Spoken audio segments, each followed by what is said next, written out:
Now it's time for Chewing the Fat with your host, Bevan Jones. Well, g'day and welcome to another edition of Chewing the Fat. Bevo here, down at Rackets and Strings today. Shout out to Matt and the crew. Come and see the guys and they'll look after you with some great deals at 139A Henley Beach Road, Mile End. And we're joined by a very special guest. It is Darren Cahill, Darren Killer Cahill, as he likes to be known these days. He's been one of the best coaches we've ever seen from Australia. He's actually a brilliant professional tennis player as well, made it to number 22 in the world and won 3 career titles. And he's taken Simona Halep, Lleyton Hewitt and Andre Agassi to number 1 in the world.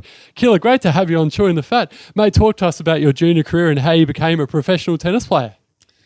Long story. Well, firstly, pleasure to be here. And Chewing the Fat, I love the name of your show, so well done with that. I was a footballer, I guess, coming from a football family until I was about 15 or 16 and was playing like everybody else some junior tennis and was maybe just a little bit better at tennis than I was at football back in those days. Didn't like to take a bump, so didn't have to do that in tennis. So ventured into tennis and I caught a break. I had a guy in Melbourne, Bob Carmichael, not sure if you remember Nails Carmichael, who was a famous Australian coach who sort of took me under his wing and believed in me and gave me a spot at the Australian Institute of Sport when I was about 17 years of age. So I got a chance to spend 2 years in Canberra playing with the best tennis players in Australia. So for me, that was the break I needed. Worked pretty hard and then the rest was history.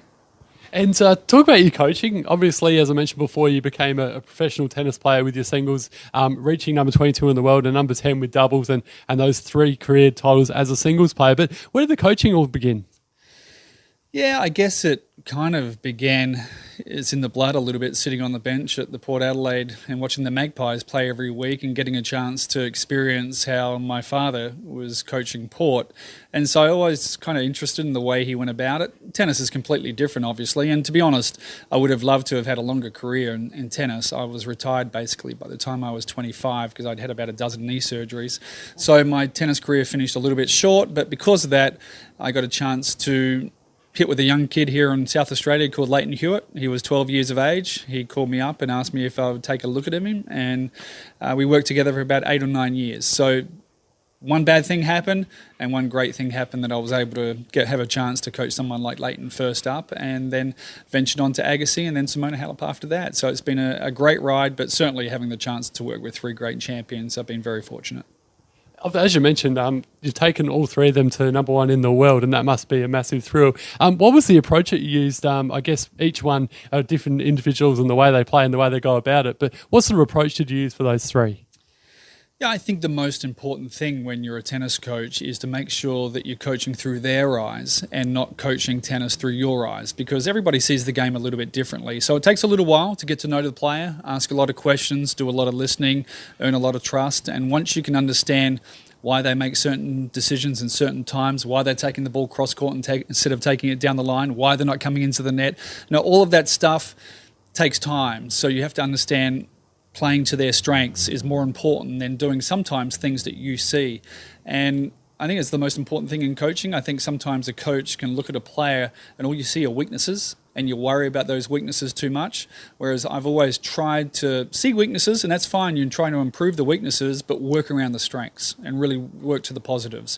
And I think I did that pretty well with Lleyton, certainly with Andre. He was already an all-time legend before I started with him at 32 years of age. So to come in with somebody like that and preach tennis, it was a little bit nerve-wracking, to be honest. And certainly I was really nervous about that moment, but he was great and he was willing to learn new things and willing to try different things. And after 14 months together, he got back to number 1 in the world, which was amazing by him. And so I think it's really important as a coach is to do a lot of listening, to make sure that you don't try to coach tennis the way you played it and that you coach through their eyes, not your own. And Simona Halep, as I mentioned before, won the Australian Open, got to world number 1, and you stopped coaching her quite abruptly. What was the reason for that?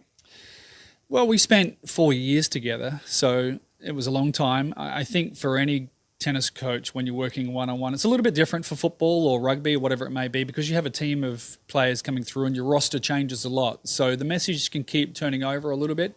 With tennis, you're with that one person for 4 years, and it's not the same message all the time, but after 3 or 4 years, you've pretty much emptied the bucket with all your knowledge. And while as coaches, we want to keep improving and keep learning, they know what's coming after 3 or 4 years. So I've always said that the coaching is really in a 3-4 year period. After that, it becomes more of a managing role. as far as a tennis coach is concerned. There are exceptions, but I think it was just time for her to get a new voice, to get a new set of eyes.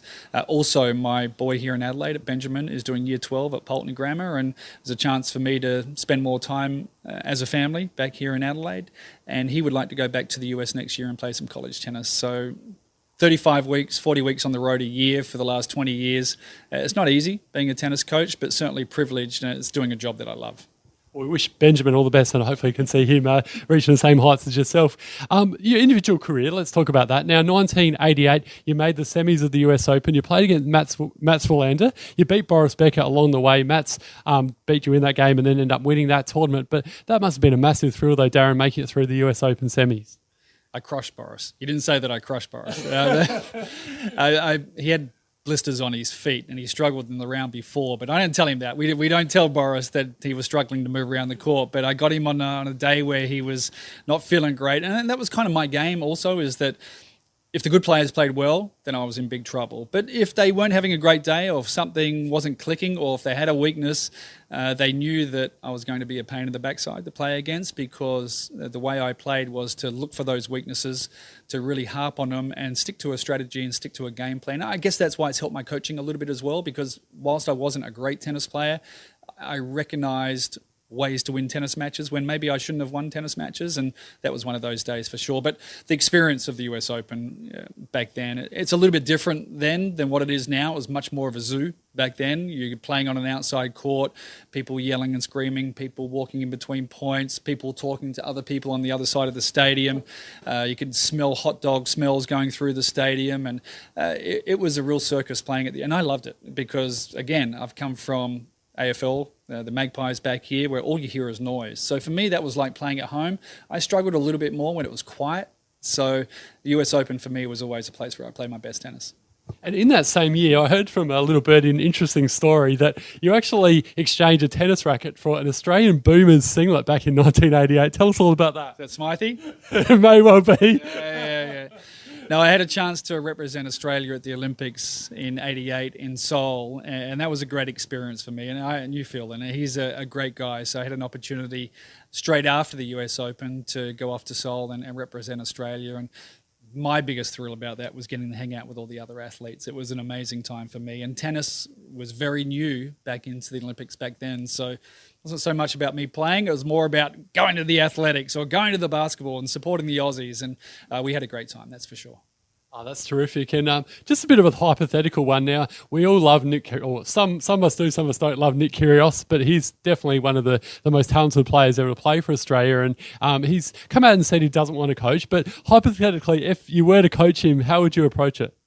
Do you know how many times I get asked this question? I get this asked question a lot. It's because he is so good. And, answering this question is difficult because, honestly, if any coach in the world knew that Nick was ready to put in the work and to go at it and give 100%, there's not a coach in the world that wouldn't look at that job and go, all right, that would be a pretty good guy to coach because he's that talented. That's right. That might be Nick now, yeah. You want to get a good deal. So, I think more importantly for him is making sure that his body is going to sustain the longevity that it needs on tour, and he puts the work in off the court. To be honest, the tennis is great. His tennis IQ is fantastic. It's not that a coach needs him to come in and tell him what he needs to do on the court, because I don't know about you, but how often do you see him play and go, oh my God, that was the wrong shot? He never does that. He knows how to play. He knows what to do to win. It's more about the body breaking down at times, and obviously the head breaks down a little bit as well when the body's not feeling great. So he gets the body right. I think you would see a different Nick. But to be perfectly honest, the last couple of years, I think he's done really well. He's improving a lot. He's doing more work off the court. We're starting to see better results. I know his ranking dipped a little bit, but I would rather see consistent performances throughout the course of the year than the peaks and valleys that we have with Nick. We know he can play great tennis. The tough thing for him is, because the body doesn't look after him that well, is that consistently in a tournament to keep winning round after round after round, that's a difficult thing for him. And on any given day, he can beat anyone, but he needs to improve the fitness in the body to make sure it looks after him. But as I said before, any coach would take a good look at that if Nick was ready to take on a coach to move to that next level. Well, let's hope so, because it's a prestigious talent, that's for sure. So, mate, just finally, the name Killer, where's that come from? You know who gave me that was, do you remember Mark Beers? Mark Beers was a former tennis player. He used to play for Collingwood, actually. So he's from Victoria, and his dad's actually well involved in tennis in Melbourne. And I grew about a foot when I was about 17 years of age. So I was a late developer. So I was actually this little guy playing against all the big guys when I was 16 or 17 as a junior. And I was called Little Killer because I was a decent tennis player. And then I grew a foot out of nowhere, and Little got dropped. So I want to tell you that was a really good story behind the story, but it's not really. It's actually kind of boring. But Mark Beers was the guy. I think he was 22 for Collingwood back in the day, but he was the guy that called me Little Killer, which then turned into Killer. Okay, I like it. And finally, we're going to finish with a thing called Manic Minute. So it's basically going to ask you a series of questions just really quickly in a minute. We'll start with your favourite food. Schnitzel. Favourite drink? Coke Zero. Favourite movie? Top Gun. Favourite tourist destination? France. Why is that? Just love the country, love the people. Also, Simona winning last year. It'll be a memory that I have forever. Toughest opponent? For me, no question, Ivan Lendl. Okay, he's a bit of a tough one on and off the court. It used to be quite serious. Is there a lighter side to Ivan? No, super funny off the court. No, whatever people think of him on the court, complete opposite off the court. Very nice guy, very professional. Had a chance to practice with him a lot during my career as well, and he helped me a lot on the court. And I was actually the guy that helped him start working with Andy Murray. So I got to know Ivan very well off the court. He's a super guy. 2019 AFL Premier? Port Adelaide. Good answer. 2019 Brownlow medalist? What about I say... That's a very good question. I want to say someone from Port Adelaide, but I won't. I'll go someone else. I'm going to say Lachie Neale. Good answer. He's playing some great footy. Well, Darren Cahill, it's been a pleasure having you on Chewing the Fat today, mate. Keep up the great work. Like I said before, hopefully Benjamin can follow in your footsteps, and we'll see you doing some great things in the future as a commentator, and keep up the good work, the coaching as well. Cheers, mate. Thanks so much. Cheers.